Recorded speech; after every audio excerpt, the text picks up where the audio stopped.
আজকে তো ঐক্য হন। কোন রাজনৈতিক দল ঐক্য হবে বাদ দেন, রাজনৈতিক দল ঐক্য হবে মাথার থেকে ফেলে দেন। জনগণ ঐক্য হন। যেই দলের মধ্যে গুন্ডা আছে, ডাকাত আছে, বদমাশ আছে, খুনি আছে, ধর্ষক আছে, ওদেরকে ভোট দেব না, এটা ঐক্য হন। যেই দলের মধ্যে চাঁদাবাজ আছে, যে দলের মধ্যে গুন্ডা আছে, ধর্ষক আছে, বদমাশ আছে, খুনি আছে, ওই দলকে ভোট দেব না। ঐক্য হন, ঐক্য হন। আমার দলের মধ্যে চাঁদাবাজ থাকলে আমি কাট অফ করে দেবো, তোমার আর দরকার নেই, তুমি দূর হও।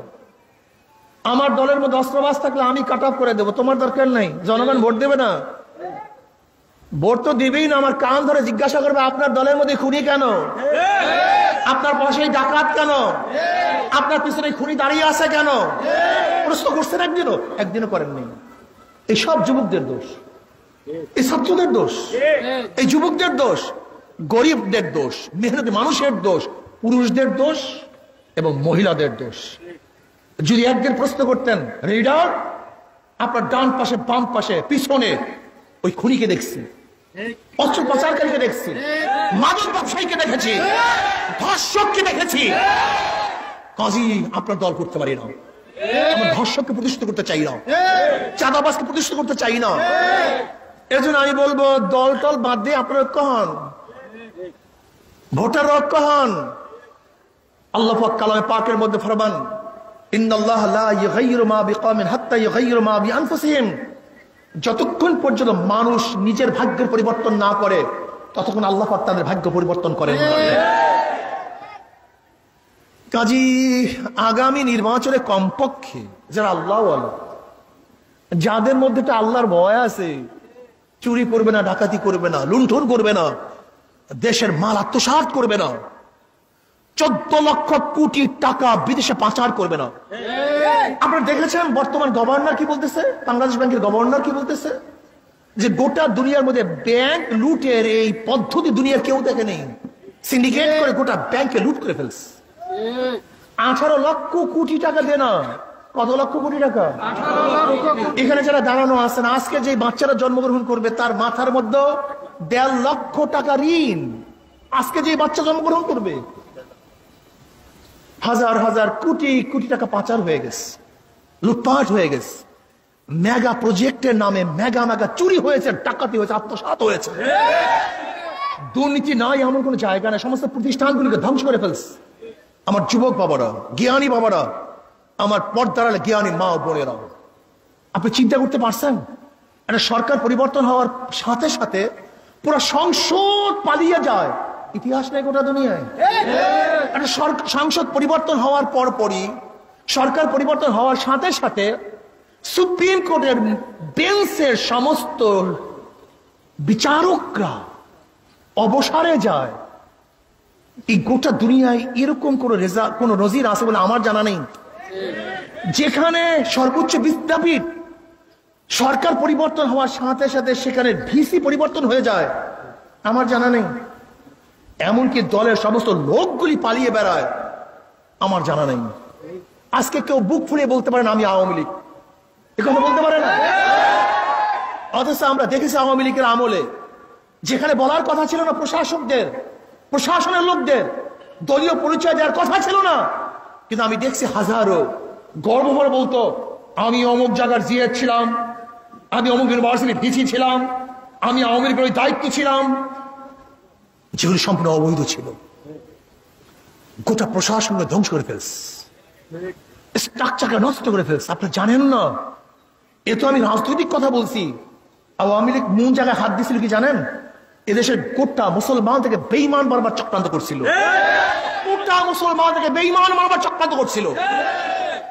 শিক্ষার মধ্যে এমন সিলেবাস ঢুকিয়ে দিয়েছে যেখানে একটা ছাত্র পড়াশোনা করে, একটা ছাত্রী পড়াশোনা করে, সে আস্তিক থাকতে পারবে না, নাস্তিক হওয়া তার জরুরি ছিল।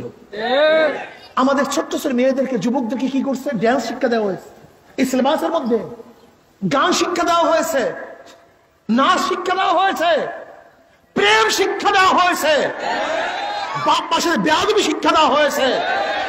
একটা পুরুষ এবং মহিলা হাত ধরে কিভাবে হাঁটতে হয় প্র্যাকটিক্যাল তা শিক্ষা দেওয়া হয়েছে। এমনকি বিবর্তনবাদের নামে, গবেষণার নামে আমাদের প্রত্যেক সন্তানের মাথার মধ্যে নাস্তিকতার বীজ বপন করার চক্রান্ত করেছে এই সরকার, আওয়ামী লীগ সরকার। আপনি জানেন, অপসংস্কৃতির নামে গোটা বাংলাদেশ থেকে ঈমানকে মুছে দেওয়ার চক্রান্ত করেছিল। আজকেও তাদের প্রত্যাত্মারা বিভিন্ন জায়গায় বসা আছে। যারা বলে 24 সালে বোরখা পরা যাবে না, আমি মনে করবো ওইটাই হলো নাস্তিকদের প্রত্যাত্মা। যারা বোরখার উপরে কটূক্তি করবে, বোরখা নিয়ে আলোচনা করবে, ওরা বাংলাদেশের কোনো জায়গায় থাকতে পারবে না। ওদের জিহ্বাকে ছেড়ে ফেলতে হবে, বোরখার উপরে চোখ তুলে ওদের চক্ষু উপড়ে ফেলতে হবে।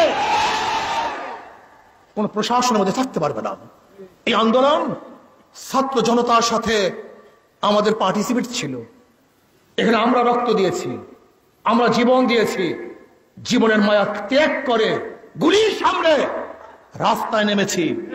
কাজে কোনো দালালকে, কোনো নাস্তিকদেরকে, কোনো বেঈমানদেরকে ক্ষমতায় বসাবার জন্য, চেষ্টার জন্য, ক্ষমতায় বসাবার জন্য আন্দোলন করিনি, সংগ্রাম করিনি, রক্ত দিইনি। আজকে নাস্তিকরা কি করতে চায়? ইসলাম ভিত্তিক রাজনীতি চলবে না, সেকুলার ভিত্তিক রাজনীতি চলবে, ডেমোক্রেসি ভিত্তিক রাজনীতি চলবে, কমিউনিজম ভিত্তিক রাজনীতি চলবে, সোশ্যালিজম ভিত্তিক রাজনীতি চলবে। আর 92% মুসলমানদের সে ইসলাম ভিত্তিক রাজনীতি চলবে না। এই কথা বলার সাহস তোকে কে দিয়েছে? বরং 92% মুসলমানদের দেশে ইসলাম ভিত্তিক রাজনীতি চলবে, অন্য কোন আদর্শের রাজনীতি চলবে না। এটা তো বাস্তবতা। কিন্তু আমরা তো উদারপন্থী হিসাবে তোদেরকে দেই সুযোগ, কিন্তু উচিত ছিল না।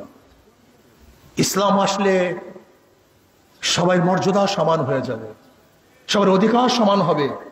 মনে রাখতে হবে, ভারত থেকে পাকিস্তান আলাদা হয়েছিল একমাত্র ধর্মের কারণে, মুসলমানের কারণে। কারের কারণে? জোরে বলেন। মুসলমানদের কারণে। কাজে দেশ মুসলমানদের দেশ। এ দেশ কাদের? দেশ মুসলমানদের, অধিকার সবার। মনে রাখতে হবে, দেশ মুসলমানদের, অধিকার সবার। বাজার করেছে আমি, বাজার করার অধিকার সবার। রাস্তা করেছে আমি, রাস্তা হাঁটার অধিকার সবার। প্রতিষ্ঠান করেছে আমি, পড়ার অধিকার সবার। যেরকম নওয়াব সলিমুল্লাহ ঢাকা ইউনিভার্সিটি করেছে, পড়ার অধিকার সবার। ঠিক এদেশ মুসলমানদের, অধিকার সবার। মনে রাখতে হবে, এদেশ অন্য কাউর না, এদেশ মুসলমানদের দেশ। অধিকার দেশ, দেশ অধিকার। মনে রাখতে হবে, ধর্ম যার যার, উৎসব তার তার। সামনে দুর্গাপূজা আসতেছে, ধর্ম পালন করবেন, উৎসব পালন করবেন। প্রয়োজন আমরা আপনাদের প্রহরী হিসেবে কাজ করব, কিন্তু লিখতে হবে ধর্ম যার যার, উৎসব তার তার। ধর্ম যার যার, উৎসব সবারই। কথা ভুল, ভুল মেসেজ। এই ভুল মেসেজ দিবেন না। যদি তাই হয়, তাহলে আমরা কোরবানিতে যখন গরু জবাই করি, আপনারা খাওয়ার জন্য আসেন না কেন? উৎসব পালন করেন না কেন? ভুল মেসেজ দিবেন না, সঠিক মেসেজ প্রদান করুন। ধর্ম যার যার, উৎসব তার। দেশ মুসলমানদের, অধিকার সবার। কথা মনে রাখবেন ইনশাআল্লাহ। কাজে আসুন, আগামী নির্বাচনে এই যে শান্তির প্রতীক হাত পাখা, শান্তির প্রতীক সবাই ব্যবহার করতে পারে। নাঙ্গল সবাই ব্যবহার করতে পারে, ধান সবাই কাটতে পারে না, নৌকা সবাই চালাতে পারে না। ভুল বললাম নাকি? অন্যান্য মার্কা সবাই ব্যবহার করে না, কিন্তু হাত পাখা কথাটা বুঝাতে পারিনি। কাজে হাত পাখা সবার মার্কা, শান্তির মার্কা।